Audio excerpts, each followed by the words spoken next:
مسلمانوں کا یہ عقیدہ ہے کہ معصوم عن الخطا انبیاء کرام علیہم السلام کی ذوات مقدسہ ہیں. یہاں یہ شرف اللہ تعالیٰ نے فرشتوں کو عطا فرمایا. انبیاء کرام علیہم السلام اور فرشتوں کے بعد کوئی بھی شخص معصوم نہیں ہے. ہر شخص سے غلطی کا امکان موجود رہتا ہے. صحابہ کرام، اہل بیت اطہار اور اللہ کے نیک بندے گناہوں سے محفوظ ہوتے ہیں. اللہ تعالیٰ توفیقات دیتا ہے، ان غلطیوں سے وہ بچے رہتے ہیں، لیکن معصوم نہیں ہوتے. یہی اہل حق کا عقیدہ ہے. اللہ تبارک و تعالیٰ نے اپنے ایک حکم کے ساتھ کائنات کے آغاز کی کہانی جب شروع ہوئی تھی تو اسی میں دو کردار ہمارے سامنے آ گئے تھے. ایک شیطان اور دوسرے جناب سیدنا آدم علیہ الصلاۃ والسلام. خطا شیطان نے بھی بہت بڑی کی. اس سے کہا گیا کہ جناب آدم کو سجدہ کریں. ابا واستکبر وکان من الکافرین. اس نے سجدے سے انکار بھی کیا اور تکبر بھی کیا. یہ لفظ کہے کہ انا خیر منہ، میں جناب آدم سے بہتر ہوں. ابا واستکبر، انکار بھی کیا، تکبر بھی کیا. وکان من الکافرین، کافروں میں سے ہو گیا. خطا ہو گئی، بھول گیا. اب جب اس سے کہا گیا کہ چلو اس کو تسلیم ہی کرو، کیوں نہیں کر رہے تم سجدہ جناب آدم کو؟ تو اس نے کہا اس لیے نہیں کر رہا کہ میں بہتر ہوں، میں کیوں کروں. اب ایک اجتہادی خلاف اولا، ایک اجتہادی خطا جناب آدم علیہ السلام سے بھی ہوئی. ان سے کہا گیا تھا کہ ولا تقربا هذه الشجرہ، اس درخت کے پاس نہ جانا. سورہ اعراف اگر آپ اس کا مطالعہ فرمائیں تو اس میں اس ساری بات کو اللہ تعالیٰ نے خود بیان فرمایا ہے کہ ہم نے آدم علیہ السلام اور ان کی زوجہ کو جنت میں رہنے کا حکم دیا، درخت کا پھل کھانے سے منع کیا. رب خود فرماتا ہے شیطان نے انہیں وسوسہ دیا، قسمیں اٹھا اٹھا کے یقین دلاتا رہا، اسباب بنے باقاعدہ، انہیں بار بار کہا کہ کچھ بھی نہیں ہوگا. اب اللہ کے نبی معصوم ہوتے ہیں. وہ ایک اجتہادی خطا جو اس وقت ہوئی، اور پھر اللہ کے انبیاء کرام علیہم السلام اس کو سمجھتے بھی تھے کہ یہ اس کی تقدیر کے تقاضے ہیں، کیونکہ جناب آدم کو جنت میں بھیجا گیا ہے لیکن بنایا تو زمین کے لیے گیا ہے. جب یہ بات شروع ہوئی تھی تب بھی کہا تھا وَإِذْ قَالَ رَبُّكَ لِلْمَلَائِكَةِ إِنِّي جَاعِلٌ فِي الْأَرْضِ خلیفہ. اللہ نے فرشتوں سے کہا میں زمین کے لیے خلیفہ بنانے لگا ہوں، نائب بنانے لگا. بنایا ہی زمین کے لیے. یہ تقدیر تھی، حکمت الہی تھی، یہ سارا کچھ ہوا. اب جناب آدم علیہ الصلاۃ والسلام کو جو منع کیا گیا تھا تو آپ اپنے اجتہاد کے باعث آپ نے اس درخت کی طرف رغبت فرمائی، لیکن جب حضرت آدم علیہ الصلاۃ والسلام کو زمین پر بھیج دیا گیا وہ اڑ گیا تھا. اس نے اپنی غلطی کو ماننے سے انکار کر دیا اور یہ کہا میں بہتر ہوں. لیکن رب فرماتا ہے ان دونوں کو جب زمین پہ بھیجا تو قالا، دونوں نے کہا ربنا ظلمنا انفسنا، اے اللہ ہم نے اپنی جان پر زیادتی کی. اللہ کریم ہم بھول گئے. مالک تیرے بندے ہیں، تیرے حضور عاجزی پیش کرتے ہیں. ہم نے اپنی جان پر زیادتی کی ہے. وَإِن لَّمْ تَغْفِرْ لَنَا، اگر تو ہمیں نہ بخشے گا، وَتَرْحَمْنَا، اور اگر تو رحم نہیں کرے گا، لَنَكُونَنَّ مِنَ الْخَاسِرِينَ، تو ہم تو ضرور نقصان والوں میں ہو جائیں گے. ہمارا تو بڑا نقصان ہے. یہاں دیکھیے اعتراف کا کیا رنگ ہے، اور وہاں دیکھیے اپنی غلطی پر دلیل دے کر اکڑنے کا کیا مزاج ہے. نتیجہ کیا نکلا؟ راندہ درگاہ ہوا، شیطان لعین ہوا، مردود بارگاہ ہوا.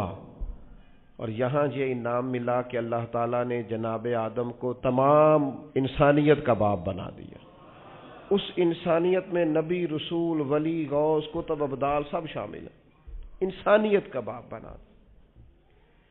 میں اور آپ جس معاشرے میں رہتے ہیں، اس معاشرے کی قباحتوں میں سے اور ہماری باطنی کمزوریوں میں سے اور ہماری اخلاقی کمزوریوں میں سے ایک بڑی کمزوری یہ ہے کہ ہم اپنی غلطیوں کا اعتراف نہیں کرتے۔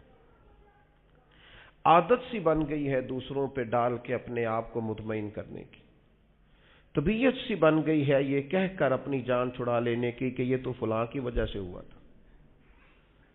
کسی کا بچہ بگڑ رہا ہے، خطائیں کر رہا ہے، اپنے صحیح رستے سے ہٹ رہا ہے، تو اس کے والدین کہتے ہیں اس کے دوست خراب کر رہے ہیں، اسے گن پوائنٹ پہ لے جاتے ہیں، کیا اس کو جبرن اٹھا کے لے جاتے ہیں کہ اس کو کیا یہ اتنا ہی ناسمجھ ہے کہ کوئی اسے بگاڑ رہا ہے اور یہ بگڑتا ہی چلا جا رہا ہے۔ صحبت بد اثر کرتی ہے، اس کا انکار نہیں، لیکن سوال یہ ہے کہ یہ تو جان چھڑانے والی بات ہے، تو ہم نے اپنی جان چھڑائی۔ اپنی زندگی میں جو لوگ اپنی غلطیاں ماننا شروع کر دیتے ہیں وہ ایک فائدہ اپنے ساتھ کرتے ہیں اور ایک اپنی آنے والی نسل کے ساتھ فائدہ کرتے ہیں۔ ان کو پتہ چلتا ہے کہ ہمارے بزرگ ہمیں یہ کہہ رہے ہیں، ہمارے والدین کہ بیٹا یہاں یہاں میں بھول گیا تھا اور میری اس غلطی کی بنیاد پر مجھے یہ نتائج بھگتنا پڑے اور بہت ساری چیزوں پر میں بہت سارے لوگوں سے پیچھے رہ گیا۔ یہ خطا نہ کرنا زندگی میں، لیکن وہ ہمیں اپنی تعریفیں سنانے سے فرصت ملے تو اپنی غلطیوں کی طرف جائیں۔ ہمیں آئینہ ہر روز ہمارا ہی حسن ہمیں ہی دکھاتا رہتا ہے۔ اگر ہمیں کہیں کوئی کمزوری نظر آئے تو تب ہے نا۔ صوفیاء کرام کے سرخیل ہیں حضرت مجدد الفسانی رحمۃ اللہ علیہ، تو شیخ سے کسی نے کہا خوش بخت انسان کون ہوتا ہے؟ تو مجدد صاحب فرمانے لگے جسے اپنی غلطیاں نظر آنی شروع ہو جائیں۔ خوش بخت ہے وہ آدمی جس کو اپنے گریبان میں منہ ڈالنے کا شوق پیدا ہو، خیال آئے تو اس کی تربیت شروع ہو جاتی ہے۔ لیکن جو ہر بات، میں ایک چھوٹی سی بات آپ کی خدمت میں عرض کروں، آپ اس سے اختلاف کر سکتے ہیں، تو میرا تجربہ یہ ہے، میں نے تعلیمی زندگی گزاری ہے، میرا تجربہ یہ ہے کہ جو نہیں نہ پڑھا اپنی وجہ سے نہیں پڑھا، کہے بعد میں وہ کہ جی وہ خاندانی مسائل بڑے تھے، مجبوریاں بڑی تھی گھر کی، کہے جو جس نے کہنا ہے کہے، پر میں یہ بات ماننے کو تیار نہیں ہوں، اس لیے کہ میں نے اپنی زندگی میں دیکھا جنہوں نے پڑھنا تھا نا وہ پارٹ ٹائم جاب بھی کرتے تھے اور پڑھائی بھی کرتے تھے۔ وہ میں خود، ہم دوست جایا کرتے تھے، اب تو میں نے کبھی یہ سنا بھی نہیں، لیکن یہ جو لوگ بڑی عمر کے ہیں انہیں پتہ ہوگا، آدھی قیمت پر کتابیں مل جاتی تھیں اور پھر اس کو جا کے دوبارہ بیچ کے آتے تھے، وہ پھر 25% قیمت ملتی تھی اس کی اگلے سال۔ تو اس طرح سے سمٹے ہوئے خرچوں میں اور اس طرح اخراجات کی کفایت شاری میں لوگ پھٹیوں پر بیٹھ کے پڑھتے رہے، اور بہت ساری مائیں بستہ لے کے دینے کی پوزیشن میں نہیں ہوتی تھیں، تکیے کے غلاف میں پہنی ہوئی کتابیں، اور 3 دوستوں نے مل کے ایک چٹائی خریدنے کا پلان بنا لیا، اس پر بیٹھے ہوئے اور پھر ایک دوات کے ساتھ 3 قلم اسی دوات میں ڈبو کر وہ اپنا اپنا کام کرنے والے، اور ایک دوسرے پر احسار بھی کیا جا رہا ہے تو پین میں سیاہی بھرنے کا احسار کیا جا رہا ہے، کسی کو دی بھی جا رہی ہے تو کہا تھوڑی گاچی دے دو تاکہ میں بھی اپنی پھٹی کو صاف کر لوں۔ لیکن یہ پڑھتے پڑھتے لوگ، چھوٹی کتابوں پہ پڑھتے پڑھتے انہوں نے بڑے بڑے انقلاب برپا کر دیے۔ ہم یہ دیکھتے رہے کہ اپنی کمزوریوں کی وجہ سے لوگ پیچھے رہ گئے جو رہ گئے، ورنہ جن لوگوں نے تھوڑی سی بھی توجہ کی اللہ تعالیٰ نے ان کی مدد فرمائی۔ زندگی میں جو جس مقام پر بھی کھڑا ہے، وہ ابھی بیٹا ہے یا والد بن چکا ہے، وہ ابھی شاگرد ہے یا استاد کے منصب پر فائز ہو چکا ہے، وہ ابھی طالب علم ہے یا عملی زندگی میں کسی شعبے کے ساتھ منسلک ہو چکا ہے، اگر وہ چاہتا ہے کہ اگلی زندگی میں کم از کم ناکام نہ ہو تو پیچھے جو اس سے کوتاہیاں ہو گئی ہیں ان کا اعتراف کرنا شروع کرے۔ ضروری نہیں اس کے پوسٹر چھپائے اور لوگوں کو بتائے، وہ اپنے آپ سے تو گفتگو کرے، اپنے رب کے حضور تو حاضر ہو کے اپنی غلطیوں کو مانے، وہ تسلیم تو کرے کہاں کہاں اس سے خطائیں رہ گئی ہیں، کہاں کہاں اس سے غلطیاں رہ گئیں، کہاں کہاں وہ بھول گیا، کہاں کہاں اس نے سمجھنے میں اور اپنا شعور بلند کرنے میں دیر کر دی۔ جب تک اعتراف جرم نہیں ہوگا اتنی دیر تک غلطیوں کی تربیت ہو سکتی۔ دیکھو کیا کہتے ہیں، ربنا ظلمنا انفسنا، اللہ ہم نے زیادتی کی ہے اپنی جانوں پر، وَإِن لَّمْ تَغْفِرْ لَنَا، اگر تو نے معاف نہ کیا، وَتَرْحَمْنَا، اور ہم پر رحم نہ فرمایا، لَنَكُونَنَّ مِنَ الْخَاسِرِينَ، پیچھے سے جو ہونا تھا وہ ہو گیا، اور اگر آئندہ بھی کرم نوازی نہ ہوئی تو ہم تو نقصان والوں میں ہو جائیں گے، نقصان تو بڑھے گا، روز گھاٹے میں جائیں گے۔ ہم جب تک تسلیم نہیں کرتے، مان لو سیاستدانوں تم سے غلطیاں ہوئی ہیں، تمہیں موقع ملے تھے، تمہارے پاس وقت تھا، مانو کہ تم سے غلطیاں ہوئی ہیں۔ وہ جس کا بیٹا اس کے سامنے تلخ بولتا ہے اور پھر رات کو وہ بستر میں منہ دے کے روتا ہے، وہ کیوں نہیں مان لیتا کہ اسے غلطیاں ہوئی ہیں؟ وہ ایک دفعہ اپنے بستر میں منہ دے کے یہ کیوں نہیں سوچتا کہ کبھی اس کے ابا جی بھی کہا کرتے تھے، بیٹا میں تیری طرف سے تکلیف میں، کیوں نہیں تسلیم کرنے کو تیار کہ میں اسے کسی کے سپرد کر کے نا تو چچا کے ساتھ اسکول چلا جا اور میں دوستوں کے ساتھ کھانے کھانے چلا گیا تھا، میں نے اپنے بچوں کو وقت ہی نہیں دیا۔ یہ کوتاہیاں ہم کب تسلیم کریں گے؟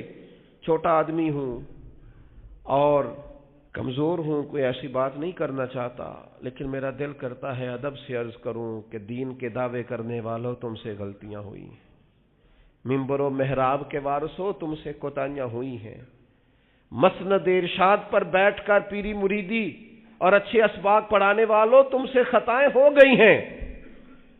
تم نے قوم کو جس تعویذ گنڈے پہ لگایا تھا، تم نے قوم کو جو چیزیں خود سے سکھائی تھیں، تم نے کیوں نہیں بتایا کہ ہم تو ناقل ہیں، اللہ کے عاجز بندے ہیں، قرآن و سنت پڑھیں گے اور تمہیں سنا دیا کریں گے، ہم تو صرف ناقل ہیں، یہاں سے نقل کر کے تم تک پہنچانے والے، ہم تو تمہیں خیر بتائیں گے، اللہ کی بارگاہ کا رستہ دکھائیں۔ تم نے کیوں نہیں اس کو سمجھا؟ ہم اپنی کوتاہیاں کب قبول کریں گے؟ ساری غلطیاں سیاستدانوں کی تو نہیں ہوتی۔ پتا تھا ووٹر سپورٹر کو کہ یہ پہلے کس پارٹی میں تھا، اس کو پتا تھا کہ اس کا اعتبار نہیں ہے، خدا جانے جیت کے بھی کس پارٹی میں جائے گا، پتا تھا۔ تو کیا یہ کوئی دھندا ہے؟ کیا یہ کاروبار ہے؟ کیا آپ جانتے بوجھتے ہوئے اپنے ہاتھ سے زہر کھائیں اور بعد میں کہیں کہ میری انتڑیاں کٹ کے باہر آ رہی ہیں، تو جب کھایا تھا تو یہ تو ہوگا سارا کچھ؟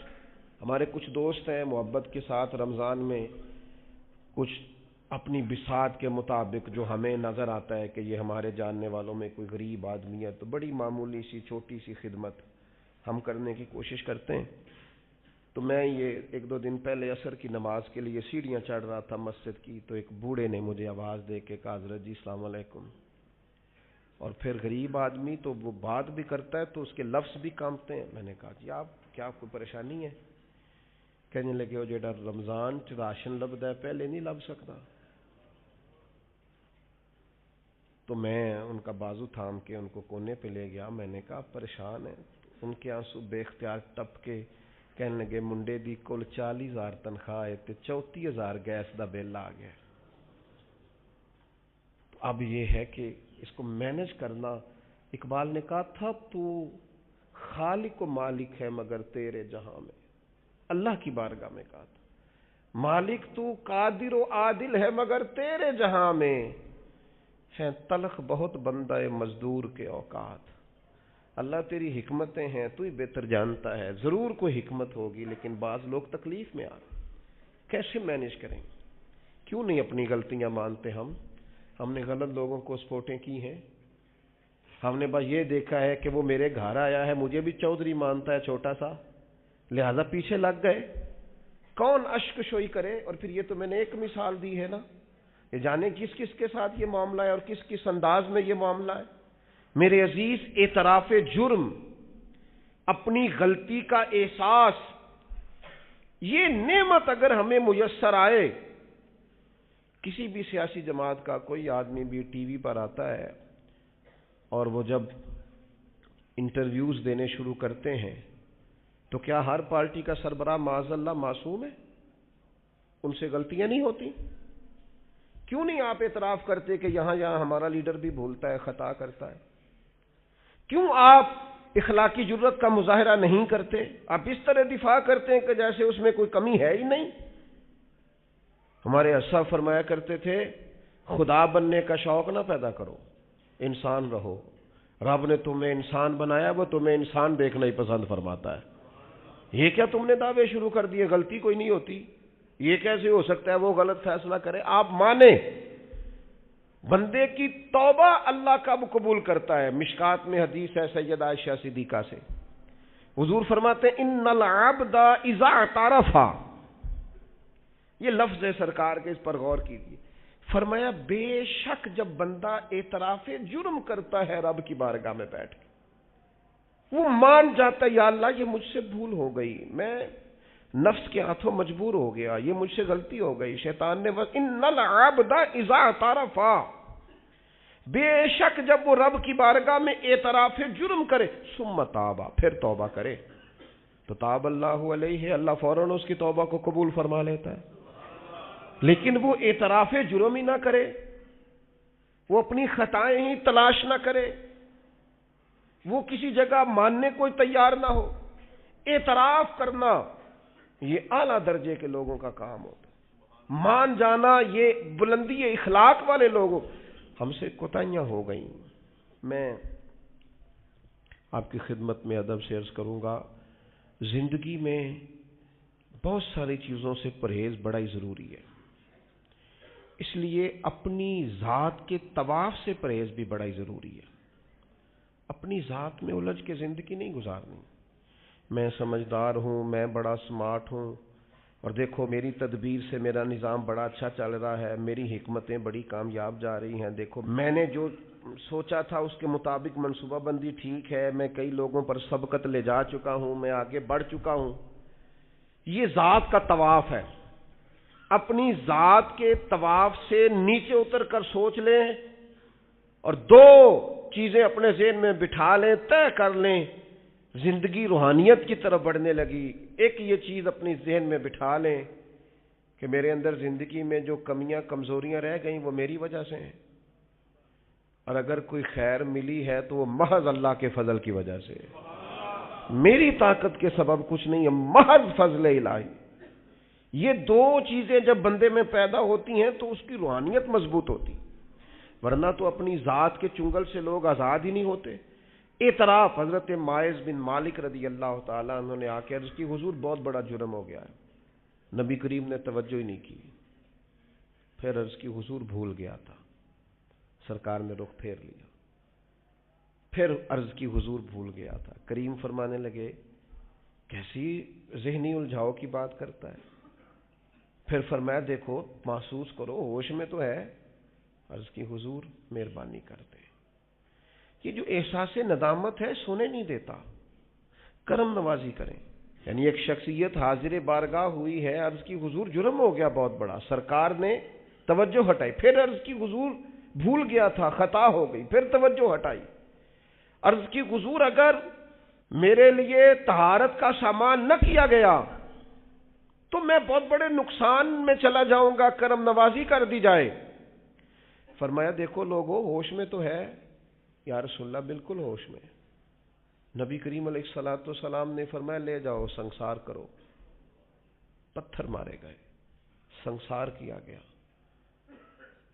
اعتراف کیا، مانا، سزا قبول کی، اپنے لیے فیصلہ کیا کہ مجھے سزا لینی چاہیے، ان کا وصال ہوا۔ یہاں تک تو معاملہ ان کا تھا، لیکن اس اعتراف پر انعام یہ ملا کہ محبوب نے فرمایا غسل کفن کرو، میں خود جنازہ پڑھاؤں گا۔ نبی رحمت علیہ السلام نے امامت فرمائی، میرے مرنے پہ ہر سو شور مچ جائے گا دیکھو گے، اور کہنے الوداع سرکار خود تشریف لائیں گے۔ اور کسی درویش نے کہا تھا مرن تو بعد دو مکھڑا میرا ہو جاوے جے تازہ، پھر سمجھ لینا محبوب میرے نے آن پڑے ہے جنازہ۔ سرکار نے امامت فرمائی، تدفین ہوئی۔ کسی شخص نے بعد میں کہا اس نے فلان جرم کیا ہے، تو حضور فرمانے لگے چپ کر، تجھے پتہ ہے وہ کہاں ہے اس وقت؟ یا رسول اللہ کہاں ہے؟ فرمایا جنت کی نہروں میں غوطے لگا رہے ہیں۔ اور حضور فرمانے لگے اس بندے نے ایسی اعلیٰ توبہ کی ہے کہ اگر میں اپنی ساری امت میں اس کی توبہ ساری امت میں فرمایا اس کی توبہ اگر قیامت تک آنے والے سارے امتیوں میں بانٹ دوں تو اللہ سب کی بخشش فرما دے گا، سب بخشے جائیں گے اس ایک کی توبہ کی برکت۔ کیوں؟ ہاتھ باندھ کے عرض کی حضور مہربانی کریں، میرے سے یہ غلطی ہو گئی ہے، شفقت کریں، مہربانی فرمائیں۔ دوستو اپنی زندگی میں اعتراف والا مزاج تو پیدا کرو یار۔ ہم تو کسی کوتاہی کو تسلیم کرنے کو باغبان سارا اجڑ گیا، لیکن کوئی مالی ذمہ داری قبول کرنے کو تیار ہی نہیں۔ گھر سارا لٹ گیا اور گھر میں بسنے والے ذمہ داری لینے کوئی تیار نہیں۔ خاندان سارا ٹکڑے ٹکڑے ہو گیا، اور جو گھر کا سربراہ تھا وہ احساس ماننے کو تیار ہی نہیں۔ بڑے بڑے لوگوں کے مستقبل داؤ پہ لگ گئے۔ کسی نے کہا تھا نا ادھر ادھر کی تو بات کر، مجھے بتا کہ قافلہ کیوں لٹا۔ رہزنوں سے غرض نہیں، تیری راہبری کا سوال ہے۔ تو کہتے وہ چور آ گئے تھے، چور آ گئے تھے تو کس بات کا پہرے دار تھا؟ تجھے بھی تو ذمہ داری دی تھی نا، چوروں کو تو آنا ہی تھا۔ یہ جو جان چھڑاتے ہیں نا، چور آ گئے تھے، ان سے پھر پوچھنا پڑے گا نا کہ چور اپنی ڈیوٹی صحیح کرتے رہے اور پہرے دار سوئے رہے؟ پھر تو تم سے زیادہ چور ذمہ دار نکلے کہ انہوں نے ڈیوٹی ٹھیک کی، اور تم کاہے کہ پہرے دار تھے، تم سوئے رہے۔ کسی نے کہا تھا جو کوئی چنے گا راستے کے پتھر اسے زمانہ کہے گا راہبر، کسی کو ٹھوکر لگی تو ہر میر کارواں سے سوال ہوگا۔ پوچھا جائے گا جناب آپ آگے لگے ہوئے تھے، آپ نے غلط رستے پہ کیوں چڑھایا؟ یہ ٹھوکروں والا رستہ ہے تو کھڈے بڑے۔ اعتراف اپنی زندگی میں پیدا کریں، اعتراف۔ اپنی چیزوں میں اگر بہتری چاہتے ہیں، آنے والے وقت کو عمدہ کرنا چاہتے ہیں، ہم سمجھتے ہیں کہ چلو ماضی اور حال کے ساتھ جو ہوا سو ہوا، مستقبل ہی ٹھیک ہو جائے۔ اس کے لیے اپنے ماضی اور حال کی کمزوریوں کو تراشنا پڑے گا، غور کرنا پڑے، پھر یہ معاملہ آگے جائے گا۔ میرے بھائی اپنی زندگی میں ہم سے جو کمیاں رہ گئیں، پتہ ہے اللہ تعالیٰ نے توبہ کا دروازہ ہر وقت کھلا رکھا ہے، اور فرمایا لا تقنطوا من رحمت اللہ، تم نے مایوس نہیں ہونا۔ ان اللہ یغفر الذنوب جميعا، اللہ تمہارے سارے گناہ ہی معاف کر دے گا۔ کرنے کا کام یہ ہے کہ چلو آج سے ہی صحیح، چلو ابھی سے صحیح۔ بہت ضعیف العمری میں بڑھاپے میں آ کے بھی لوگوں نے خیر کا رستہ اختیار کیا تو اللہ کی رحمت نے آگے بڑھ کے استقبال کیا۔